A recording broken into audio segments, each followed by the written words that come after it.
Good morning students. 11th class का subject political science, इसमें हमारा सेकंड चैप्टर है भारतीय संविधान में अधिकार। तो आज हम करने वाले हैं उसके एमसीक्यूज। देखते हैं हमारा फर्स्ट क्वेश्चन कि संविधान के किस भाग में मौलिक अधिकारों के बारे में वर्णन किया गया है। हमारे संविधान के भाग 3 के अंदर मौलिक अधिकारों के बारे में बताया गया है। तो हमारा आंसर होगा कि 5वें भाग में नहीं बल्कि हमारे तीसरे भाग में मौलिक अधिकारों का वर्णन किया गया है। नेक्स्ट क्वेश्चन की बात करें, जो हमारे एनसीईआरटी में एग्जाम्पल दिए गए थे मौलिक अधिकारों को बताने के लिए, उन्हीं में से एक क्वेश्चन है कि एशियाई खेलों के से पहले निर्माण कार्य के लिए सरकार ने ठेकेदारों को कौन सी सेवाओं का प्रावधान किया था। ठेकेदारों से सेवाएं ली गई थी एशियाई खेलों के होने से पहले। अब एशियाई जब गेम होने हैं तो गेम के लिए उसकी तैयारी पहले स्कूल और कॉलेज का निर्माण तो नहीं किया जाएगा, ना ही अस्पताल बनाए जाएंगे, स्टेडियम की ज़रूरत पड़ेगी खेलों के लिए। तो ये हमारा राइट आंसर होगा। फ्लाईओवर वहाँ तक पहुँचने के लिए सुविधाजनक रही, इसलिए फ्लाईओवर और स्टेडियम बनाने थे। तो एशियाई खेलों से पहले ये तैयारी की जानी थी, ये हमारा आंसर होगा। नेक्स्ट क्वेश्चन पर आते हैं कि सरकार द्वारा निर्धारित किस मजदूरी को लागू किया गया है। अब इन फ्लाईओवर और स्टेडियम को बनाने के लिए मजदूरों की ज़रूरत थी और उनको न्यूनतम मजदूरी जाती है। ये हमारे संविधान के अनुसार मजदूरों का शोषण ना हो, इसलिए कम से कम मजदूरी उनकी फिक्स की गई है कि इतनी मजदूरी तो उनको दी ही जाएगी। क्वेश्चन है कि सरकार द्वारा निर्धारित किस मजदूरी को लागू किया गया है। तो कम से कम यानी कि न्यूनतम मजदूरी कि इतनी तो दी ही जाएगी, इसे ज़्यादा भी दी जा सकती है लेकिन इससे कम नहीं दी जा सकती। तो न्यूनतम मजदूरी ये सरकार द्वारा निर्धारित की गई है। नेक्स्ट क्वेश्चन की बात करें कि समाज के वैज्ञानिकों की टीम ने सर्वोच्च न्यायालय में कौन सी याचिका दायर की। अब इन मजदूरों को बहुत कम मजदूरी दी गई थी, इसलिए कम मजदूरी देना बेगार या बंधुआ मजदूरी की श्रेणी में आता है हमारे संविधान के अनुसार। इसलिए समाज के वैज्ञानिकों ने न्यायालय में याचिका दायर कर दी बेगार या मजदूरी के लिए। याचिका लगाई गई थी ताकि उन मजदूरों को न्याय मिल सके, उन मजदूरों को उनकी सही मजदूरी मिल सके जिनको बेगार की तरह, बंधुआ मजदूरों की तरह काम करवाया गया था। नेक्स्ट क्वेश्चन पर आते हैं।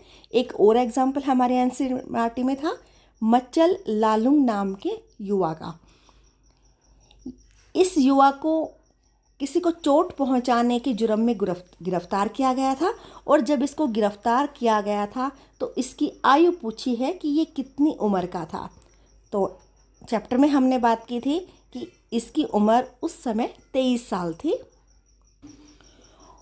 और 54 साल बाद इसको रिहा किया गया था, जो जुर्म उसका साबित ही नहीं हुआ था। तो एक ये एग्जाम्पल भी हमारे इस चैप्टर में लिया गया है शोषण के लिए कि मच्चल लालुंग को 23 साल की उम्र में गिरफ्तार किया गया था और 54 साल बाद उसको रिहा किया गया था। हमारा नेक्स्ट क्वेश्चन है कि ये जो मच्चल लालुंग था ये किस राज्य का रहने वाला था।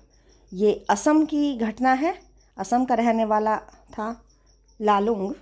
नेक्स्ट बात करें तो डॉक्टरों ने जब मच्चल लालुंग जेल में था तो जेल अधिकारियों की किस वर्ष चिट्ठी भेजी गई थी। इन डॉक्टरों ने, क्योंकि मानसिक संतुलन उसका ठीक नहीं था, इस वजह से डॉक्टरों से उसका इलाज चल रहा था और जेल अधिकारियों को उन्होंने 2 बार चिट्ठी भेजी, एक बार 1967 में और एक बार 1906 में। और जबकि इसको आज़ाद किया गया था फिर 2005 में इसको रिहा किया गया। इतने सालों तक जो हमने बात की, 54 सालों तक मच्चल लालुंग पुलिस हिरासत में रहा। नेक्स्ट बात करते हैं, हमारा संविधान ने हमें अधिकार दिए हैं और ये मौलिक अधिकार हमारे लिए जितने इम्पोर्टेंट हैं। बात करते हैं कि हमारा संविधान सभी लोगों को कौन सा अधिकार देता है। क्या हमारे संविधान ने हमें दिया जीवन और स्वतंत्रता का अधिकार। बिल्कुल, हम सभी को अपना जीवन अपने तरीके से जीने का और पूरे तरीके से स्वतंत्रता का अधिकार ये हमारे संविधान में हमें मिला हुआ है। लोगों को शिक्षा न प्राप्त करने का अधिकार, प्राप्त करने का अधिकार तो है लेकिन नहीं प्राप्त करने का नहीं है। तो हमारा फर्स्ट यही ऑप्शन हमारा सही होगा। नेक्स्ट क्वेश्चन है कि संविधान नागरिकों के अधिकारों को किससे संरक्षित करता है? हमारे अधिकारों को किससे सुरक्षित करता है? अन्य व्यक्तियों से, क्योंकि हमारे अधिकारों को दूसरा कोई छीन सकता है, कोई निजी संगठन हमारा शोषण कर सकता है, तो इन दोनों से ही सुरक्षा करता है हमारा संविधान, नागरिकों के अधिकारों को संरक्षित करता है। तो हम थर्ड ऑप्शन के साथ जाएंगे। नेक्स्ट क्वेश्चन की बात करते हैं कि मोतीलाल नेहरू समिति ने अधिकारों के दर्पण पत्र की मांग कब उठाई थी? हमारा संविधान, जब हम अंग्रेजों के गुलाम थे, हमारे पास कोई संविधान तो था नहीं, तो मोतीलाल नेहरू ने अधिकारों की मांग उठाई थी 1928 में। और जैसे ही हमारा संविधान लागू हुआ 1950 को, तो इसी के साथ हमें मौलिक अधिकार भी मिल गए थे। नेक्स्ट बात करते हैं कि मौलिक अधिकारों में परिवर्तन लाने के लिए क्या किया जाता है? अगर मौलिक अधिकारों में कोई बदलाव लाना है तो संविधान में संशोधन करके उसमें बदलाव लाया जा सकता है, लेकिन मूल रूप में परिवर्तन नहीं आना चाहिए। नेक्स्ट क्वेश्चन की बात करते हैं कि दक्षिण अफ्रीका गोरे काले का बहुत भेदभाव था और यहाँ पर भी संविधान लागू किया और उसके बाद उनको अधिकार दिए गए। तो दक्षिण अफ्रीका का संविधान लागू हुआ था 1996 में। नेक्स्ट है कि उपाधियों का अंत। अंग्रेज अपने चमचों को कुछ उपाधियों से सम्मानित करते थे, लेकिन अब कोई उपाधि नहीं दी जा सकती, अभी सभी व्यक्ति समान हैं। तो उपाधियों का अंत संविधान के किस अधिकार में किया गया है? अधिकार, हमारे 6 अधिकार हमें पता है, देखते हैं। पहला, धार्मिक स्वतंत्रता का अधिकार, उपाधियां कोई धर्म के आधार पर तो नहीं दी जाती। शोषण के विरुद्ध अधिकार, इसमें भी नहीं है। समानता का अधिकार, ये हमारा सही आंसर होगा कि समानता के अधिकार के अनुसार उपाधियों का अंत कर दिया गया है, अब सभी व्यक्ति समान हैं। नेक्स्ट क्वेश्चन पर आते हैं कि भारत में कहीं भी आने जाने की बात संविधान के किस अधिकार में लिखी गई है? कहीं भी हम आ जा सकते हैं, हम पूरे तरीके से स्वतंत्र हैं, तो ये हमारा स्वतंत्रता का अधिकार होगा। ये नेक्स्ट क्वेश्चन पर आते हैं कि मानव के दुर्व्यवहार और बंधुआ मजदूरी पर रोक संविधान के किस अधिकार में इसका वर्णन किया गया है? यानी कि मनुष्य से कोई दुर्व्यवहार नहीं किया जाएगा, बंधुआ मजदूरी नहीं करवाई जाएगी, इस पर रोक लगा दिया गया, क्योंकि इससे मनुष्य का शोषण होता है। एक व्यक्ति जो बिना मजदूरी के किसी का काम करता रहता है, उसकी मजदूरी करता रहता है बिना पगार के, तो उसको बंधुआ मजदूरी, और ये मनुष्य के साथ बहुत बड़ा दुर्व्यवहार, तो ये मनुष्य का शोषण कहा जाएगा। तो ये आएगा हमारे शोषण के विरुद्ध अधिकार के अनुसार। वो मनुष्य के साथ दुर्व्यवहार नहीं किया जा सकता या उसको बंधुआ मजदूर नहीं बनाया जा सकता। ये हमारे संविधान के अनुसार रोक लगा दी हमारे मौलिक अधिकार जो हमें दिया गया शोषण के विरुद्ध अधिकार। ऐसे ही जो कम संख्या में है उनको शैक्षिक संस्थाएं स्थापित करने का अधिकार संविधान के किस अधिकार में उल्लिखित है? अल्पसंख्यकों को शैक्षिक संस्थाएं खोलने का जो अधिकार है ये शिक्षा के अंदर ही दिया जाएगा। तो साफ दिख रहा है कि शैक्षिक संस्थाएं खोलने का अधिकार सांस्कृतिक और शैक्षिक अधिकार में शामिल होता है। नेक्स्ट क्वेश्चन की बात करें कि छुआछूत की प्रथा। छुआछूत, निम्न जातियों को अछूत माना जाता था और उच्च जातियां उनको छूने पर उनको अपराध की तरह मानती थी। तो ये छुआछूत की प्रथा को अब समाप्त कर दिया गया है, लेकिन ये डैश का सबसे भद्दा रूप है, धार्मिकता का नहीं, समानता का नहीं, असमानता का सबसे भद्दा रूप है कि छुआछूत है। ये असमानता को शो करता है कि हमारे समाज में कितनी असमानता है। तो ये सबसे भद्दा रूप था और अब ये छुआछूत प्रथा को भी ख़त्म कर दिया गया है। नेक्स्ट है कि समानता का अधिकार भारत को एक डैश के रूप में स्थापित करने का प्रयास करता है। देखते हैं ऑप्शन। ईमानदार व्यक्ति, समानता का अधिकार दे दिया तो ईमानदार व्यक्ति की बात नहीं हो रही है यहाँ पर। सच्चा लोकतंत्र, ये आंसर हमारा सही होगा, क्योंकि सच्चा लोकतंत्र जहाँ पर सभी लोगों को समान अवसर दिया जाता है। तो समानता का अधिकार जो है भारत को एक सच्चे लोकतंत्र के रूप में स्थापित करने का प्रयास करता है। नेक्स्ट की बात करें तो भारतीय संविधान के अनुच्छेद 16 के पार्ट 4 में किस विषय में यहाँ पर लिखा हुआ है? भाग 16 में जहाँ सबको अवसर की समानता दी गई है, अवसर की समानता, और इस अवसर की समानता में फिर आरक्षण दिया जाता है वे कुछ जातियां जो निम्न स्थिति में है और समाज में बराबर आने के लिए या उच्च स्थिति में पहुंचने के लिए उनको अवसर दिया जाना जरूरी है। इसलिए हमारे संविधान में रिजर्वेशन दी जाती है कुछ जातियों को या कुछ क्षेत्र के लोगों को। तो ये 16(4) जो है ये अनुच्छेद में बात की गई है आरक्षण की। नेक्स्ट क्वेश्चन है कि संविधान के अनुसार स्वतंत्रता अधिकार व्यक्ति को क्या करने की अनुमति नहीं देता? संविधान हमें क्या करने की अनुमति नहीं देता स्वतंत्रता के अधिकार के अनुसार? इतनी स्वतंत्रता तो हमें नहीं है कि हम किसी भी स्वतंत्रता को भंग कर सकें, कानून व्यवस्था को ठेस पहुंचाए, ये हमारी स्वतंत्रता में शामिल नहीं है। तो ए और दोनों ही ऑप्शन जो है ये हमारे क्वेश्चन के अकॉर्डिंग सही रहेंगे कि संविधान ने हमें स्वतंत्रता के अधिकार में ये दोनों काम करने की अनुमति नहीं दी है। नेक्स्ट क्वेश्चन है कि निम्नलिखित में से कौन सा आर्थिक अधिकार है? आर्थिक अधिकार यानी कि अर्थ संबंधी, धन संबंधी ऐसा कौन सा काम है जिसको करने से हमें आमदनी होगी, कमाई होगी? देखते हैं। रोजगार का अधिकार, रोजगार जब हम कोई करते हैं तो हमारी इनकम होती है, ये बात तो सही है। जीवन का अधिकार, जिंदगी जी रहे हैं, सामान्य अधिकार है।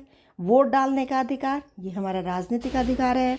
श्रमिक संगठन बनाने का अधिकार, ये भी हमारा सिंपल अधिकार है।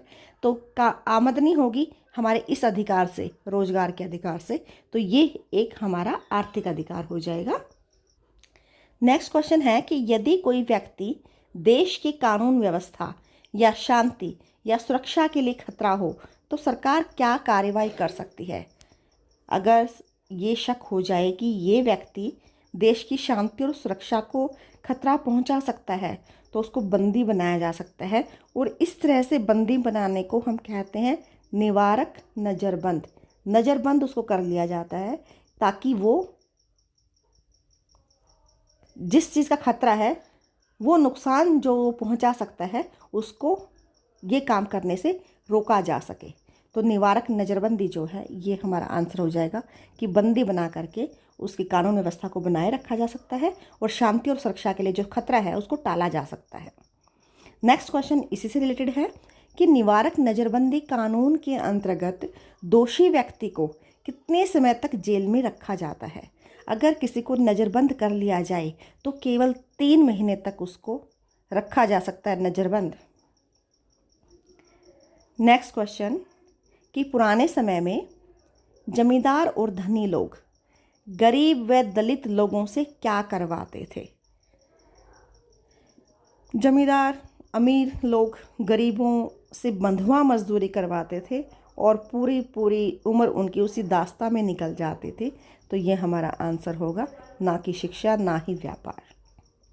नेक्स्ट क्वेश्चन कि धार्मिक स्वतंत्रता संविधान के अनुसार व्यक्ति कौन सा धर्म अपना सकता है?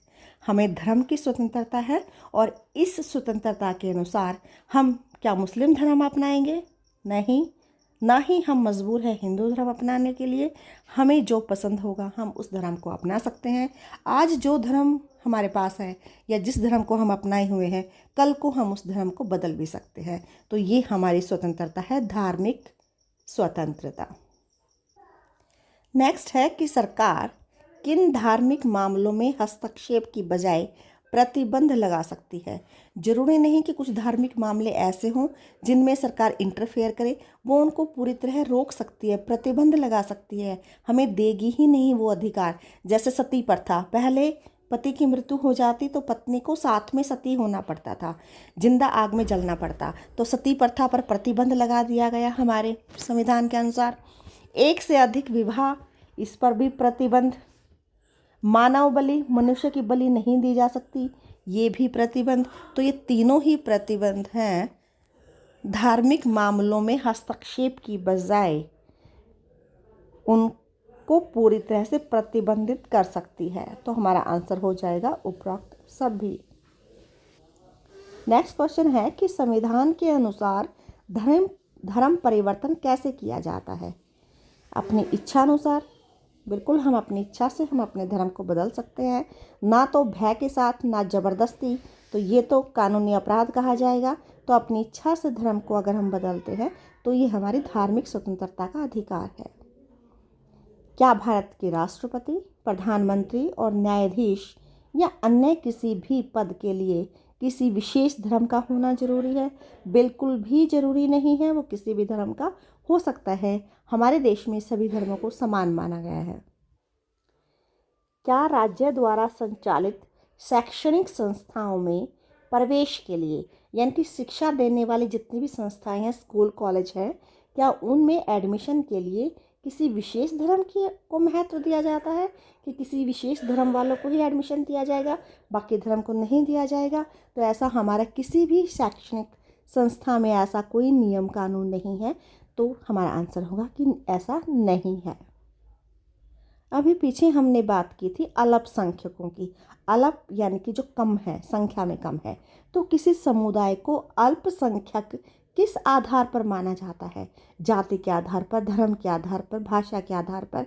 तो हम अल्पसंख्यक मानते हैं उनकी भाषा और उनकी संस्कृति के आधार पर। उनका कल्चर और उनकी भाषा, अगर कम संख्या में लोग हैं तो उनको भी कुछ रिजर्वेशन दी जाती है। तो भाषा और संस्कृति के आधार पर हम किसी समुदाय को अल्पसंख्यक मानते हैं, ना धर्म के आधार पर, ना संख्या और ना ही समूह के आधार पर, केवल भाषा और संस्कृति के आधार पर। नेक्स्ट क्वेश्चन की बात करें तो कौन कौन सी संस्थाएं अल्पसंख्यकों, महिलाओं और दलितों की रक्षा करने का काम करती हैं? जो कम संख्या में हैं तो अल्पसंख्यकों के लिए अल्पसंख्यक आयोग बनाया हुआ है, महिलाओं की सुरक्षा के लिए राष्ट्रीय महिला आयोग बनाया हुआ है, दलितों की सुरक्षा के लिए राष्ट्रीय अनुसूचित जाति आयोग है। तो ये तीनों ही आयोग हैं। हमारा आंसर हो जाएगा उपरोक्त सभी। नेक्स्ट क्वेश्चन है कि सरकार ने किस वर्ष राष्ट्रीय मानवाधिकार आयोग का गठन किया था? राष्ट्रीय मानवाधिकार, हमारे देश में राष्ट्रीय स्तर पर मानव के अधिकारों की सुरक्षा के लिए मानवाधिकार आयोग का गठन किया गया है और इसका गठन किया गया था 1993 में। नेक्स्ट है कि भारत में मौलिक अधिकारों को कौन सुरक्षा प्रदान करता है? देखिएगा, हमारे संविधान में जो 6 मौलिक अधिकार दिए गए हैं, इनकी सुरक्षा अगर नहीं होगी तो इनके पाने का कोई औचित्य ही नहीं रह जाता। तो मौलिक अधिकारों का अगर हनन होता है तो हम सुरक्षा की मांग करते हैं सर्वोच्च न्यायालय के पास। ना तो राष्ट्रपति और ना ही प्रधानमंत्री, ये तो देश चलाने का काम करते हैं, लेकिन न्याय का काम करेगा सर्वोच्च न्यायालय। नेक्स्ट की बात करें तो 44वें संविधान संशोधन अधिनियम के द्वारा किस अधिकार को मौलिक अधिकारों की सूची से निकाला गया था? हमारे मौलिक अधिकार, जो कि अब हमारे पास 6 मौलिक अधिकार हैं, और 6 मौलिक अधिकार, ये 6 मौलिक अधिकार जो कि हम पिछली क्लासेस से पढ़ते आ रहे हैं कि पहला अधिकार हमारा स्वतंत्रता का अधिकार, दूसरा स्वतंत्रता का अधिकार, तीसरा है शोषण के विरुद्ध अधिकार, चौथा हमारा अधिकार है धार्मिक स्वतंत्रता का अधिकार, और 5वां संस्कृति और शिक्षा का अधिकार। ये पांचों अधिकार व्यर्थ हैं जब तक ये छठा अधिकार हमें नहीं दिया जाता। यही है हमारा संवैधानिक उपचारों का अधिकार। तो ये 6 अधिकार तो हम अच्छे से जानते ही हैं, लेकिन इन अधिकारों में से एक अधिकार को हटा दिया गया और ये अधिकार था संपत्ति का अधिकार। अब संपत्ति हम चाहे कितनी भी इकट्ठी करते चले जाएं, लेकिन उसमें कुछ गलत भी होने की संभावनाएं रहती हैं। एक अपनी संपत्ति को ज़्यादा इकट्ठा करना चाहेगा तो किसी दूसरे के अधिकारों का हनन भी वो करेगा। तो यहाँ पर इस अधिकार को हटा दिया गया मौलिक अधिकारों से।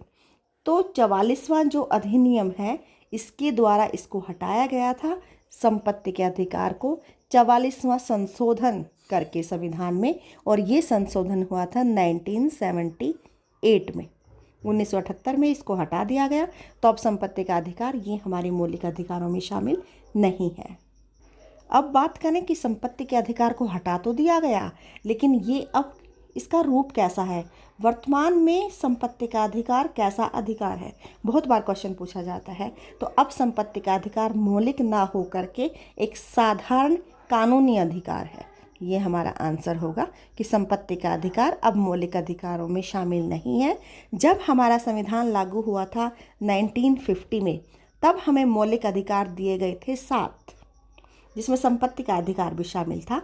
लेकिन एक अधिकार को अगर निकाल देंगे तो हम वर्तमान में हमारे पास 6 मौलिक अधिकार हैं, जिसमें संपत्ति का अधिकार शामिल नहीं है।